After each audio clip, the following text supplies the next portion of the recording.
Chapter 11, Standard Costs and Variances. And we start off this chapter, rather than jumping right into the learning objectives, we're going to start off this chapter by reviewing some things. And these were things that were touched upon in other chapters in some level of detail, but we really need to go back over these things again in order to really understand how to compute variances. And there's actually, variances are quite simple, and there's really not much to this chapter, but they require a certain level of attention, and then they can be very helpful for managers. So the first thing is we'll define this term standard costs. Standard costs are benchmarks or norms for measuring your performance. And you would have what's called price standards and quantity standards. Price standards would be how much you should pay for something. And it could be materials, it could be labor, it could be a different component of overhead. There are lots of different components of overhead. Any one of those, they all should have price standards. This is how much we pay for electricity. This is how much we pay for direct labor per hour and that type of thing.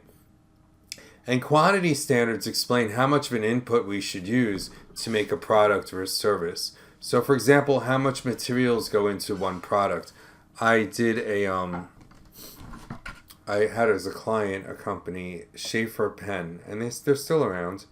And this happens to be a Schaefer fountain pen right here, and it's actually leaking. You probably can't see the ink. But anyway, they manufacture them in Iowa. They still do, I believe. And what you would do is, this is gold. There's gold on this pen. It's electroplated, so it's not very much gold, but it's gold. And they can tell you exactly how much gold electroplate goes on every pen. And that's a quantity standard. The price standard for the gold would be whatever the going rate for gold at the time would be. And there's a lot of other things in here. There's different kinds of metal and plastic. And they know exactly how much metal and plastic goes into every unit because that's their job. Here's another one. This is a gold pencil. It's really gold plated, so don't worry, it's not very valuable. If you were Sears, if you were Firestone, you would know how much rubber or whatever it is they make tires with, etc., etc. So price standards would be how much you pay for things, and quantity is how much of something goes into a unit. So it could be materials. It could also be labor. How long does it take to make a widget? And these types of things. So these are what we call the standards. And what we're always doing is we're always looking at our standards. We're always trying to improve our standards because we want to be able to know how much materials we need, how much labor we need, how much materials we should have versus how much we actually had, and things like that. So for direct materials, for example, you would have a standard price per unit, and this is how much you pay for direct materials. And we would also have standard quantity per unit, how much of the raw materials go into each unit. So for example, how much gold goes into this pen. For direct labor standards, you'd have something very similar. How much do we pay per hour? And this is not just the actual take-home pay, but it's also going to be other fringe benefits, other costs of employment that you incur. And how many hours does it take to make a unit? So for example, you may have employees who assemble pens, and how many minutes does it take them to assemble each pen? And then we have variable manufacturing overhead, and we've talked a lot about this. You would have what's called a price standard, and this would be variable, your predetermined variable manufacturing overhead rate. And we're going to use variable in this book. In reality, it's a little more complicated. But your predetermined manufacturing overhead rate based on variable costs. And then quantity standards is how the overhead is applied, so per hour, etc. And if it's going to be based on direct labor hour units or whatever your activity units are. So what we could do is, we're going to go look in the book again, because that's always what we do. And I'm on kernel pewter template. So for example, the problem with kernel pewter template Colonel Pewter says, we have a standard quantity per unit. It takes 3 pounds of raw materials to make a statue. And we pay $4 a pound. So therefore, the standard direct material cost per unit would be $12. And with direct labor, it takes a half an hour to make a statue. And employees cost us $22 an hour.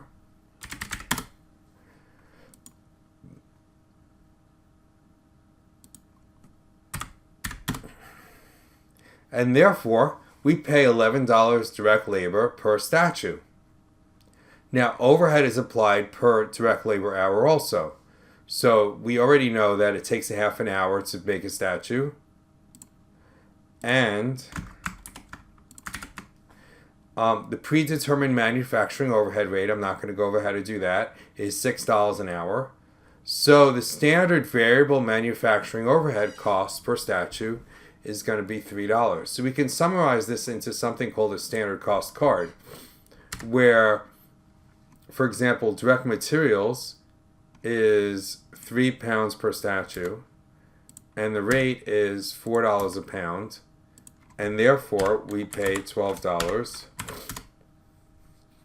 Direct labor is a half an hour per to make a statue, and we pay employees $22 an hour. Really, employees cost us $20 an hour, because we're going to include tax, all the fringe benefits, things like that, in our direct labor standard rate.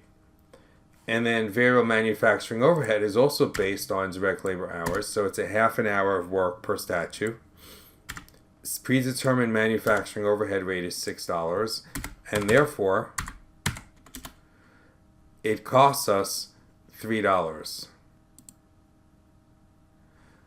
So the total standard cost is going to be 12 plus 11 plus whatever that is, $26 a unit. We're going to be interested in computing what's called variances, and to do this we're going to have to go back to our flexible budgets again. And standard cost per unit for direct materials, direct labor, manufacturing overhead can be used to compute what we call activity and spending variances. We've talked about this before. And spending variances can then be broken down into price and quantity variances according to direct materials, direct labor, and manufacturing overhead. And we don't have to have one big variance. And this can help us understand what's really going on. So variance analysis itself can be broken into what's called a price variance. You have a difference between the actual price and the standard price. So what effect did that have? And the difference between the actual quantity and the standard quantity, and what effect did that have? And the reason why we split this up is because different people are responsible for different things. So price and quantity standards, by breaking them up, the purchasing manager is going to be responsible for the raw material prices. And the buying and using activities, and the production manager is responsible for how much raw material gets used. So different people are responsible for these different areas, whether the cost the amount we were paying for raw materials, or the amount of the work that was done in the factory, are two completely different issues. And we want to understand what happened in both of those. And therefore, we want to be able to split these out into two different areas. So variance analysis is going to be broken into what's called price variance and quantity variance. And the price variance could be done in three different areas: materials, labor, and variable overhead. And quantity variance can also be split into three areas: materials quantity variance, in other words, how much materials did you use versus how much materials were you supposed to use, how much labor went into the goods versus how much labor should have gone into the goods, and how much overhead went into the goods versus how much overhead should have gone into the goods. And this is your overall formula right here. So what we're going to do is we're going to have actual quantity at actual price, actual quantity at standard price, and standard quantity at standard price. And the difference between the actual quantity at actual price and the actual quantity at the standard price, the difference between that is price and price. See here? Actual price versus standard price is going to be what we call the price variance. And the difference between the actual quantity and the standard quantity, all of the standard price, is going to be what we call the quantity variance. And the combination of these two is going to be what's called the spending variance. I'm not going to color that, but you could guess what color. It would be like an orange or something. Now, what are these measures exactly? Standard quantity is how much quantity should have been used for this output level. Actual price is the amount that you actually paid for the input used. Standard price is the amount that you should have paid. Now let's do a simple example of this before we get into these little tree diagrams here. Now the reason why I have these U's and F's, just so you know, is it was just a fluke of how to calculate all of these things. So I had my planning budget, and my planning budget was I was planning on making 2,100 units, and direct materials should be $12 each. That's from here. Direct labor, we know, should be $11 each, so $2,100 times 11. And variable overhead should be $3 each, so that would be $2,100 times $3, or $6,300. And here's my actual results right here. I actually only made 2,000 units, 2,000 statues. This was materials, direct labor, and variable overhead. So the flexible budget, I would first flex my budget from 2,100 down to the actual number of statues that I produced, in this case 2,000. So what should have happened to my budget here is 2,000 times 12 equals 24,000 for materials. 2,000 times 11 is 2,200 for direct labor. And 2,000 times 3 is going to be 6,000 for variable overhead. And I could also put in totals here. I'm not even going to bother because it doesn't, I guess it does mean something, doesn't it? So to compute my activity variances, this is the savings because I produced only 2,000 units instead of 1,000 units. So that would be a savings of 1,200 favorable, I'm sorry there's an F in there, for materials, and 22,000 minus 23,000, 1,100 favorable for labor, and 300 favorable for variable overhead. And naturally you would have favorable variances there, favorable in the sense that they saved you money because you didn't produce so much. But then we look at the spending variances, and these are related to price, and we see that we spent more money on materials than we should have, $700 more. And we see that we spent $680 more on labor than we were supposed to, and we spent $1,140 more on overhead. So while we produced less, and that saved us some money in the activity variance department, we spent more.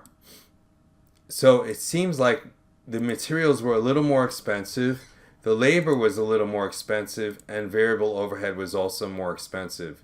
So we produced fewer units, 2,000, but we produced approximately this, slightly lower results. There are a lot of savings on materials, labor, and overhead because we made less, but the prices we paid, the costs that we paid were higher, driving costs up.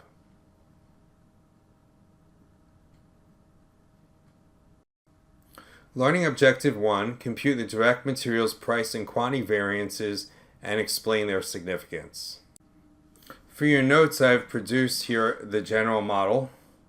So you can see the price variance in materials would be called the material price variance. In direct labor, we call the labor rate variance, how much you pay your workers. And for overhead, it would be called the variable manufacturing overhead rate variance.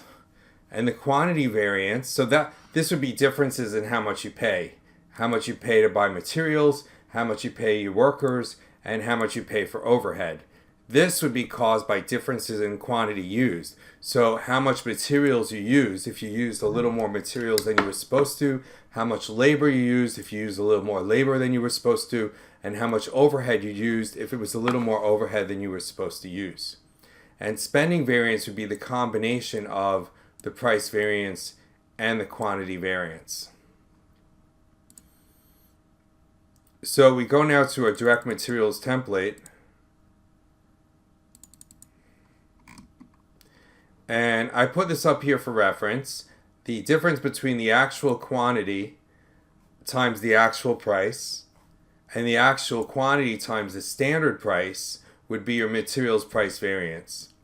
And the difference between your actual quantity times the standard price times the standard quantity times the standard price is your materials quantity variance. And the difference and the combination of these two would be what's called your spending variance. And again, here's the spending cost card just for reference. So in this situation, we produced 2,000 units. Somewhere here, oh, here's my notes. We produced 2,000 units, and the actual quantity purchased was 6,500 pounds.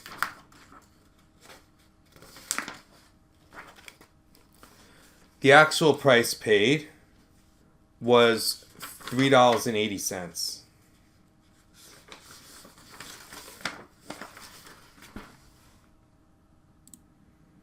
So what actually happened is we produced 2,000 units. We purchased 7,000 pounds of raw materials, and presumably we used them all. We paid $3.80 a pound, so the total cost of those raw materials was 7,000 times 380, or 26,600. So with regards to standard quantity or hours, actual quantity is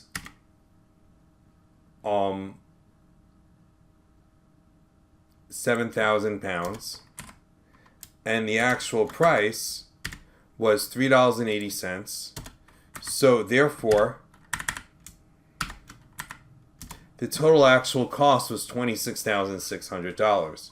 Now the actual quantity at standard price, actual quantity again is 7,000 pounds, but the standard price wasn't $3.80. If you remember, the standard price was $4. So therefore, actual quantity at standard price would be $28,000. And standard quantity at standard price, standard quantity would be, we should have used 2,000 statues at 3 pounds, right? We made 2,000 statues, right? And we should use 3 pounds of material per statue. So we really should have used only 6,000 pounds. And the standard price of that would be $4. So therefore, the total amount of materials that we should have used would be 24,000. So what happens here is that I have a materials quantity variance equal to 28,000 minus 24,000, or $4,000. So it was higher because I used more materials than I was supposed to use, and that would be an unfavorable variance. In fact, what I'm going to do is, I should always do this, is I'll make this red. And that, because of lowered income. And by unfavorable, I mean lowers income. Favorable means raises income. With regard to materials price, I was supposed to, my actual quantity, 7,000, at standard price was $4, and my actual quantity at actual price was only $3.80. So the difference between those would be $1,400, and that's a favorable variance because it reduced my cost. So the total spending variance here would be 26,600 minus 24,000. You can look at 4,000 minus 1,400 if you want, or $2,600, and it's unfavorable.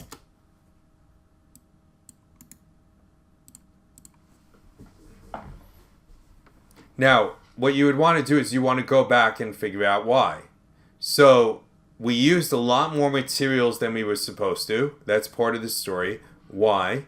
And the materials cost less money. And the story I think the book gives you is that they used cheaper materials and therefore they needed more of them. And there's more to this story coming up.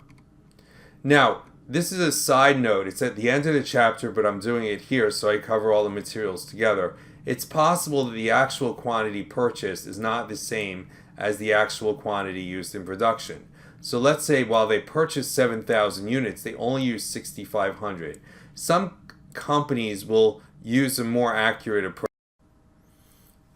I love the cheap clip art. Responsibility for materials variances. The whole purpose of this is to split the variance up so we know who's responsible for what. The materials price variance would be the responsibility of the purchasing manager, whereas the materials quantity variance would be the responsibility of the production manager. And you would need to sit down with both of these people or committees or whoever's responsible for what and try to understand why this variance occurred.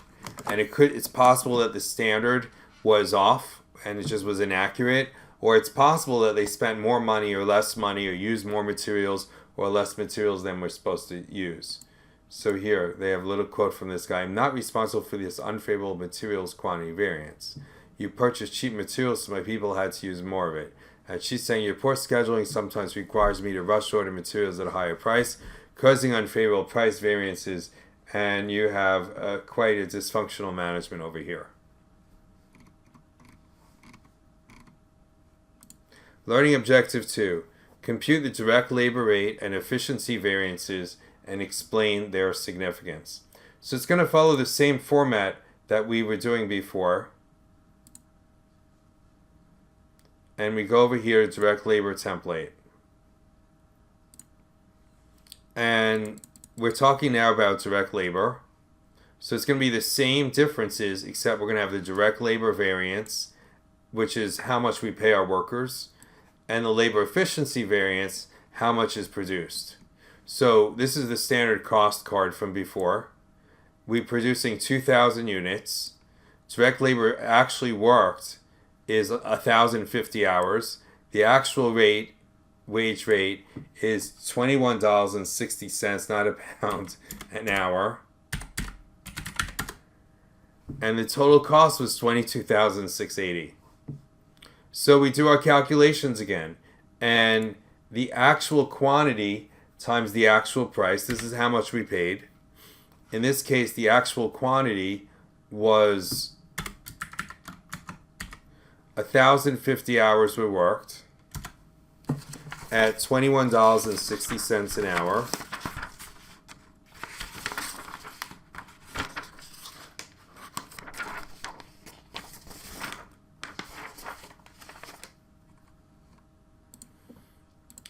And the actual price is $21.60. So the actual cost of direct labor was 1,050 times $21.60, or $22.68. The actual quantity, again, was 1,050, but the standard price was $22. So we pay them less.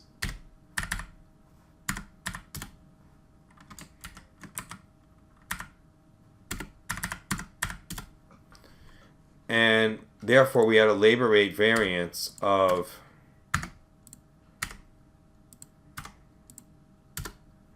$420, which is favorable. Now, the standard quantity was, we made 2,000 units, and each unit should take a half an hour to make. So our standard quantity would be equal to 2,000 times 0.5, or 1,000, and the standard price is $22 an hour. So the total, I should say the total cost is $22,000. So your labor efficiency variance is going to be 23,100 minus 22,000. They worked an extra 50 hours.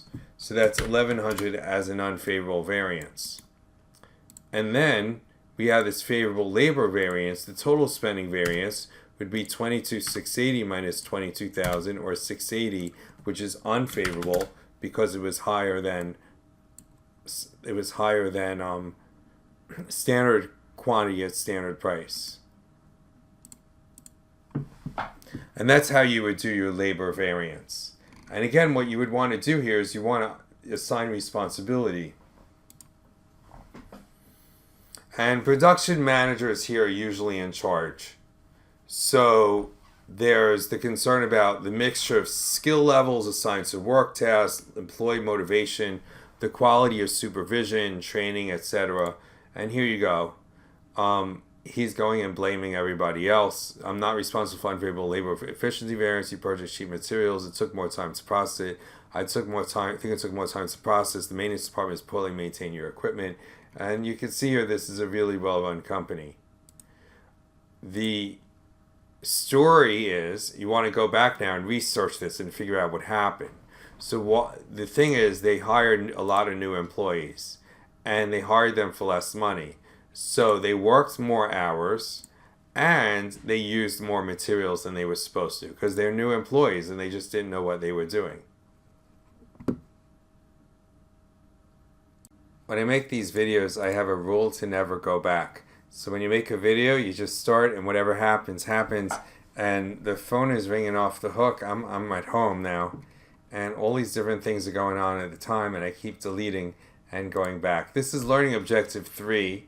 Compute the variable manufacturing overhead rate and efficiency variances and explain their significance. Gonna try this again. It's not the first time, but I outsourced the video production, you should know, to the Philippines. So when I'm all done, I'll just send my videos to the Philippines and they put them all together for me, and everything looks completely perfect. So the actual quantity of hours is 1,050, and the actual price, this is a little sticky. This is the actual cost of overhead. It's not the predetermined manufacturing overhead rate. I know the total overhead is 7140, by the way. So the actual price must have been 7140 divided by 1050, or $6.80. And I can just back that out because I know what total variable manufacturing overhead cost was. So I kind of, you don't even need to know what the actual price here was. You just know that actual quantity times actual price was $7,140. And the backup here is not so important. Now the actual quantity we said was 1,050. And the standard price, that we know, that is your predetermined manufacturing overhead rate, variable manufacturing overhead rate of $6. So your total actual quantity at standard price would be $6,300. And your standard quantity, how many hours should you have worked, would be 2,000 times 0.5. Because we're based the allocation of overhead on direct labor hours. So standard quantity is 1,000. We made 2,000 units. They should take half an hour each. So it would be 1,000 units should have been used to apply overhead. And standard price would be your predetermined variable manufacturing overhead rate, $6. So the total cost here would be 1,000 times 6, or 6,000. Now this difference between actual quantity and actual price, that's the total actual, and the actual quantity at standard price, that's a difference of 840. That's unfavorable because it costs more. So it appears that you spent more on overhead. In terms of overhead efficiency, since you had more hours, you also had an unfavorable variance here of 300. So your spending variance would be 7140 minus 6,000, 1140, and that's all unfavorable. Now, honestly, understanding an overhead variance is extremely complicated, and this is a vast oversimplification of how this would work. So you would really need to have more guidance and more information about your overhead to understand this. And the focus is strictly here on variable overhead. You also got to look at fixed overhead, and that you don't need to do so much moving around because it's just fixed costs, and so you don't have to worry about quantity. What I also did was the book provides you with formulas. Different people learn in different ways, and some students would be very happy to memorize a few formulas and be done.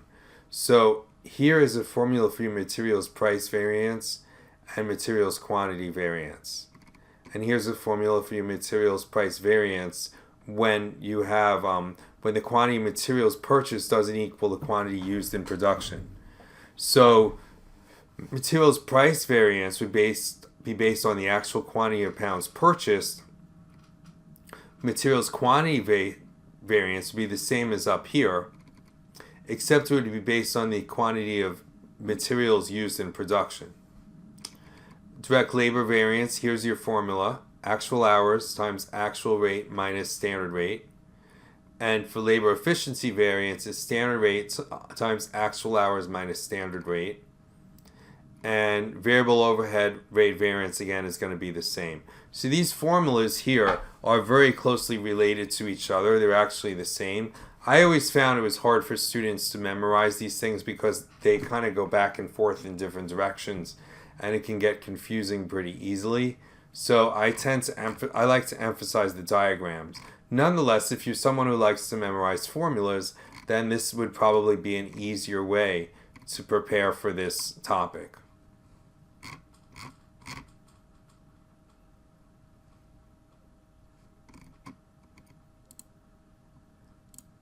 Let's just talk briefly about standard costs. Standard costs are very helpful. Every company uses them in a manufacturing process, and they help you to identify problems and address those problems quickly. So what you can do is you can use standard costs to create benchmarks, as we kind of did here, and compute variances. And then what you would do is you would investigate the variances to understand what went right or what went wrong.